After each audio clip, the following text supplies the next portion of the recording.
शांति। 1/7/2025 की मुरली है।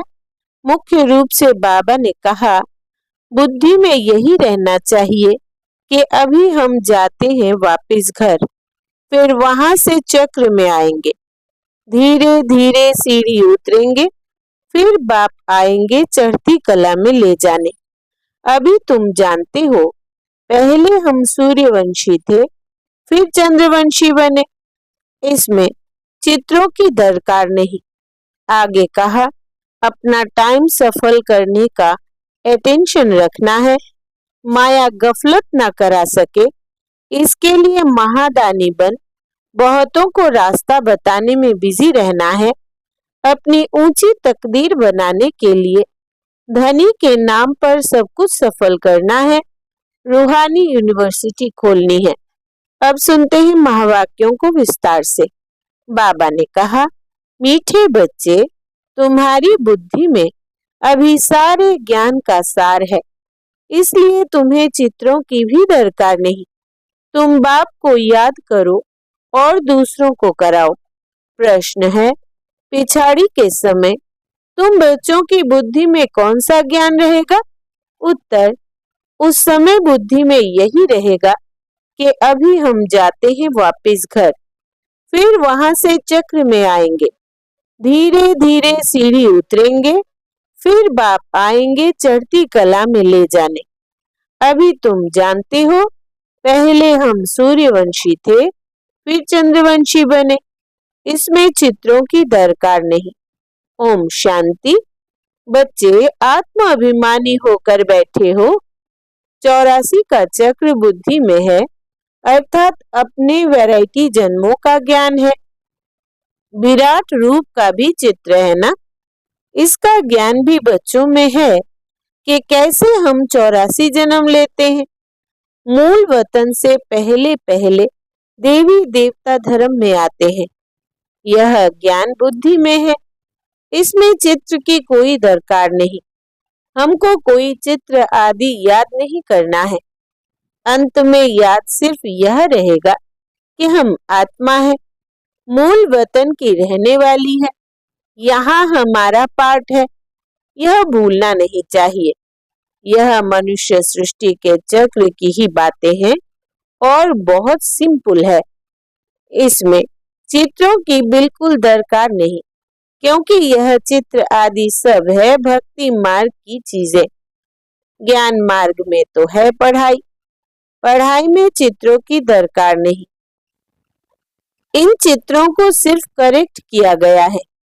जैसे वो कहते हैं, गीता का भगवान श्री कृष्ण है, हम कहते हैं शिव है। यह भी बुद्धि से समझने की बात है। बुद्धि में यह नॉलेज रहती है, हमने 84 का चक्र लगाया है, अब हमको पवित्र बनना है। पवित्र बन फिर नए से चक्र लगाएंगे। यह है सार जो बुद्धि में रहना है। जैसे बाप की बुद्धि में है वर्ल्ड की हिस्ट्री, ज्योग्राफी व 84 जन्मों का चक्र कैसे फिरता है, वैसे तुम्हारी बुद्धि में है, पहले हम सूर्यवंशी फिर चंद्रवंशी बनते हैं। चित्रों की दरकार है नहीं, सिर्फ मनुष्यों को समझाने के लिए यह बनाए हैं। ज्ञान मार्ग में तो सिर्फ बाप कहते हैं मन मना भव। जैसे यह चतुर्भुज का चित्र है, रावण का चित्र है, यह सब समझाने के लिए दिखलाने पड़ते हैं। तुम्हारी बुद्धि में तो यथार्थ ज्ञान है, तुम बिना चित्र के भी समझा सकते हो। तुम्हारी बुद्धि में 84 का चक्र है, चित्रों द्वारा सिर्फ सहज करके समझाया जाता है, इनकी दरकार नहीं है। बुद्धि में है, पहले हम सूर्यवंशी घराने के थे, फिर चंद्रवंशी घराने के बने। वहां बहुत सुख है, जिसको स्वर्ग कहा जाता है। यह चित्रों पर समझाते हैं। पिछाड़ी में तो बुद्धि में यह ज्ञान रहेगा, अभी हम जाते हैं वापस चक्र लगाएंगे। सीढ़ी पर समझाया जाता है तो मनुष्यों को सहज हो जाए। तुम्हारी बुद्धि में यह भी सारा ज्ञान है कि कैसे हम सीढ़ी उतरते हैं, फिर बाप चढ़ती कला में ले जाते हैं। बाप कहते हैं, मैं तुमको इन चित्रों का सार समझाता हूँ। जैसे गोला है तो उस पर समझा सकते हैं। यह 5000 वर्ष का चक्र है।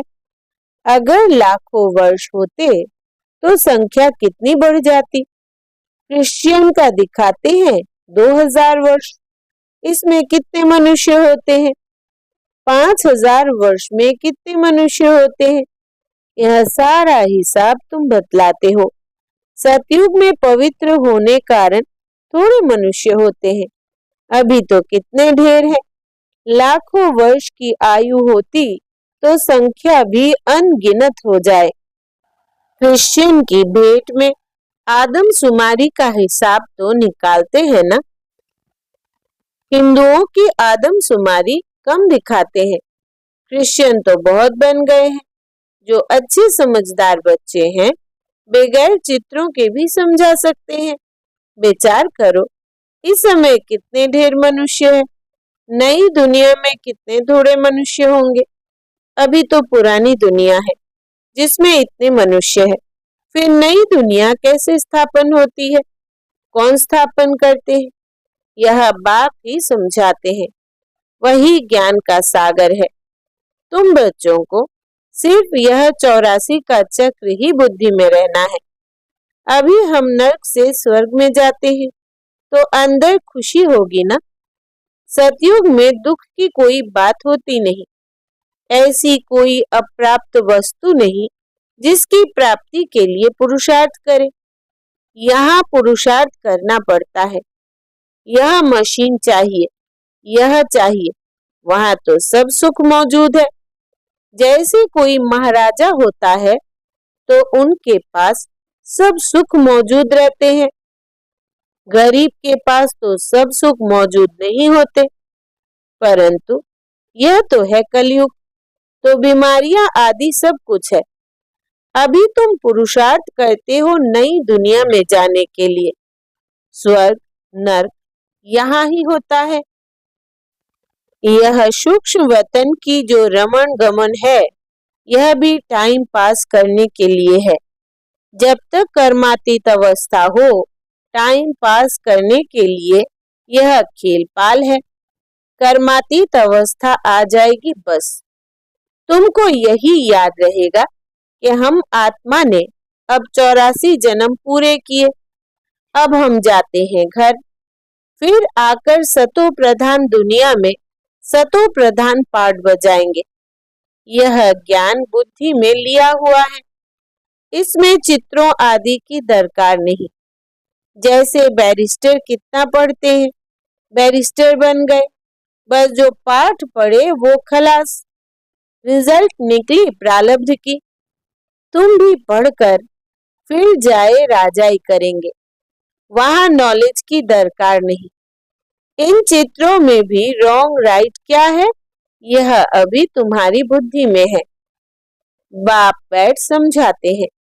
लक्ष्मी नारायण कौन है? यह विष्णु क्या है? विष्णु के चित्र में मनुष्य मूंझ जाते हैं।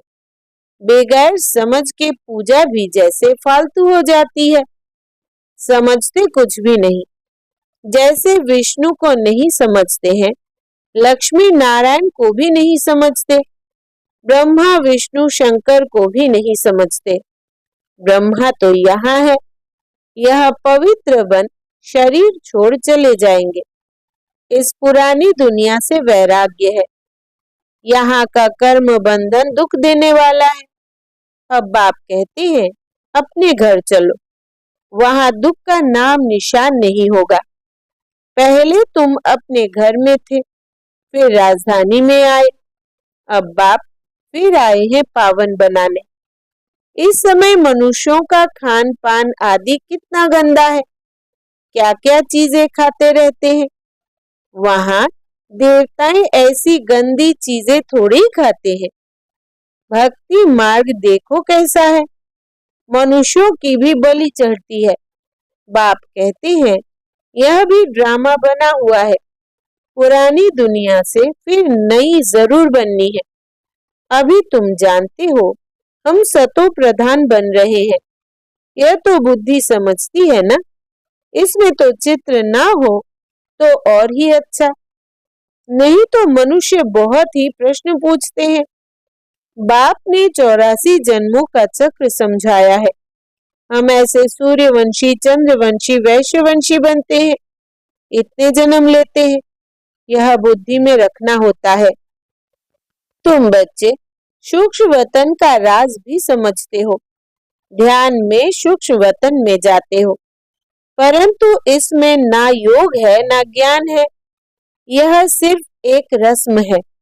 समझाया जाता है कैसे आत्मा को बुलाया जाता है। फिर जब आती है तो रोते हैं, पश्चाताप होता है, हमने बाबा का कहना नहीं माना। यह सब है बच्चों को समझाने के लिए कि पुरुषार्थ में लग पड़े, गफलत ना करें। बच्चे सदा यह अटेंशन रखे कि हमें अपना टाइम सफल करना है, वेस्ट नहीं करना है, तो माया गफलत नहीं करा सकती है। बाबा भी समझाते रहते हैं, बच्चे टाइम वेस्ट ना करो, बहुतों को रास्ता बताने का पुरुषार्थ करो, महादानी बनो, बाप को याद करो तो विकर्म विनाश होंगे। जो भी आते हैं उनको यह समझाओ और 84 का चक्र बताओ। वर्ल्ड की हिस्ट्री, ज्योग्राफी कैसे रिपीट होती है, नटशेल में सारा चक्र बुद्धि में रहना चाहिए। तुम बच्चों को खुशी रहनी चाहिए कि अभी हम इस गंदी दुनिया से छूटते हैं। मनुष्य समझते हैं स्वर्ग नरक यहाँ ही है। जिनको बहुत धन है तो समझते हैं हम स्वर्ग में हैं, अच्छे कर्म किए हैं इसलिए सुख मिला है। अभी तुम बहुत अच्छे कर्म करते हो, जो 21 जन्मों के लिए तुम सुख पाते हो। वो तो एक जन्म लिए समझते हैं कि हम स्वर्ग में हैं। बाप कहते हैं वो है अल्पकाल का सुख, तुम्हारा है 21 जन्मों का।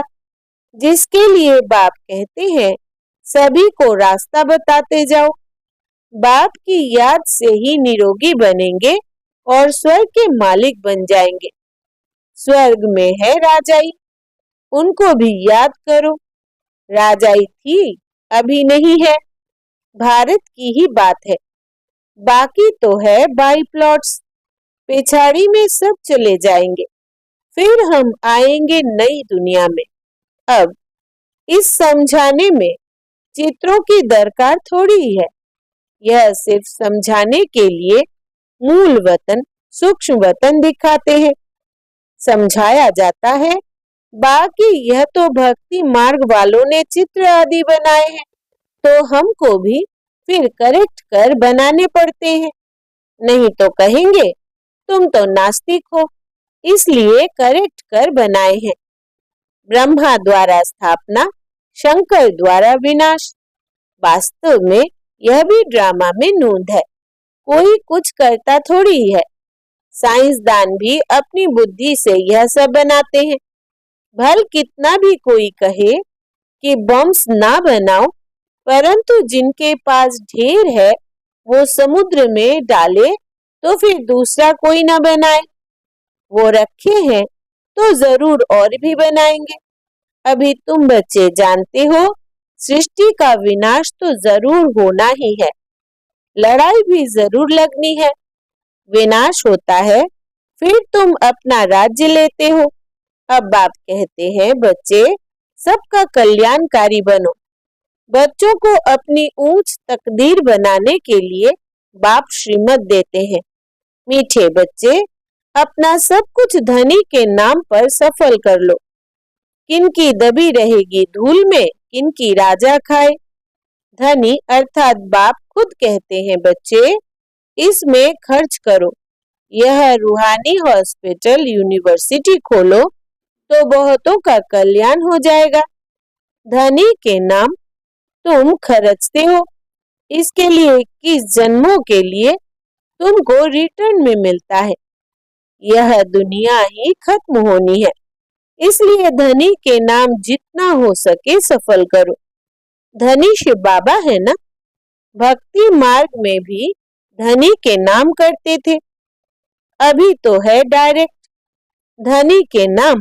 बड़ी बड़ी यूनिवर्सिटी खोलते जाओ तो बहुतों का कल्याण हो जाएगा। 21 जन्म लिए राज्य भाग्य चक्र लेंगे, नहीं तो यह धन दौलत आदि सब खत्म हो जाएंगे। भक्ति मार्ग में खत्म नहीं होते हैं, अभी तो खत्म होना है। तुम खर्चो फिर तुमको ही रिटर्न मिलेगा। धनी के नाम पर सबका कल्याण करो तो 21 जन्मों का वर्षा मिलेगा। कितना अच्छा समझाते हैं। फिर जिनकी तकदीर में है वो खर्च करते रहते हैं, अपना घर बार भी संभालते हैं। इनका अर्थात बाबा का पाठ ही ऐसा था, एकदम जोर से नशा चढ़ गया। बाबा बादशाही देते हैं, फिर गदाई क्या करेंगे। तुम सब बादशाही लेने लिए बैठे हो तो फॉलो करो ना। जानते हो इसने कैसे सब छोड़ दिया, नशा चढ़ गया। अहो, राजाई मिलती है। अल्फ को अल्लाह मिला तो बे अर्थात भागीदार को भी राजाई दे दी। राजाई थी, कम नहीं था। अच्छा फर्टाइल धंधा था। अब तुमको यह राजाई मिल रही है तो बहुतों का कल्याण करो। पहले भट्टी बनी, फिर कोई पककर तैयार हुए, कोई कच्चे रह गए। गवर्नमेंट नोट बनाती है, फिर ठीक नहीं बनते हैं तो गवर्नमेंट को जला देने पड़ते हैं। आगे तो चांदी के रुपए चलते थे, सोना और चांदी बहुत था। अभी तो क्या हो रहा है, कोई की राजा खा जाते, कोई की डाकू खा जाते। डाके भी देखो कितने लगते हैं। फेमन भी होगा। यह है ही रावण राज्य। राम राज्य सतयुग को कहा जाता है। बाप कहते हैं तुमको इतना ऊंच बनाया, फिर कंगाल कैसे बने। अब तुम बच्चों को इतनी नॉलेज मिली है तो खुशी होनी चाहिए। दिन प्रतिदिन खुशी बढ़ती जाएगी। जितना यात्रा पर नजदीक होंगे उतनी खुशी होगी। तुम जानते हो शांति धाम सुख धाम सामने खड़ा है। बैकुंठ के झाड़ दिखाई पड़ रहे हैं। बस अब पहुंचे कि पहुंचे। अच्छा, मीठे मीठे सिकिलदे बच्चों प्रति माता पिता बाप दादा का याद प्यार और गुड मॉर्निंग। रूहानी बाप की रूहानी बच्चों को नमस्ते। हम रूहानी बच्चों की रूहानी बाप दादा को याद प्यार, गुड मॉर्निंग और नमस्ते बाबा नमस्ते। धारणा के लिए मुख्य सार। पहला, अपना टाइम सफल करने का अटेंशन रखना है। माया गफलत ना करा सके, इसके लिए महादानी बन बहुतों को रास्ता बताने में बिजी रहना है। दूसरा, अपनी ऊंची तकदीर बनाने के लिए धनी के नाम पर सब कुछ सफल करना है। रूहानी यूनिवर्सिटी खोलनी है। वरदान है आज का, ऊंचे ते ऊंचे बाप को प्रत्यक्ष करने वाले शुभ और श्रेष्ठ कर्मधारी भव। जैसे राइट हैंड से सदा शुभ और श्रेष्ठ कर्म करते हैं, ऐसे आप राइट हैंड बच्चे सदा शुभ व श्रेष्ठ कर्मधारी बनो। आपका हर कर्म ऊंचे ते ऊंचे बाप को प्रत्यक्ष करने वाला हो, क्योंकि कर्म ही संकल्प व बोल को प्रत्यक्ष प्रमाण के रूप में स्पष्ट करने वाला होता है। कर्म को सभी देख सकते हैं, कर्म द्वारा अनुभव कर सकते हैं। इसलिए चाहे रूहानी दृष्टि द्वारा, चाहे अपने खुशी के रूहानियत के चेहरे द्वारा बाप को प्रत्यक्ष करो, यह भी कर्म ही है। स्लोगन है, रूहानियत का अर्थ है नैनों में पवित्रता की झलक और मुख पर पवित्रता की मुस्कुराहट हो। रूहानियत का अर्थ है नैनों में पवित्रता की झलक और मुख पर पवित्रता की मुस्कुराहट हो। अव्यक्त इशारे, संकल्पों की शक्ति जमा कर श्रेष्ठ सेवा के निमित्त बनो।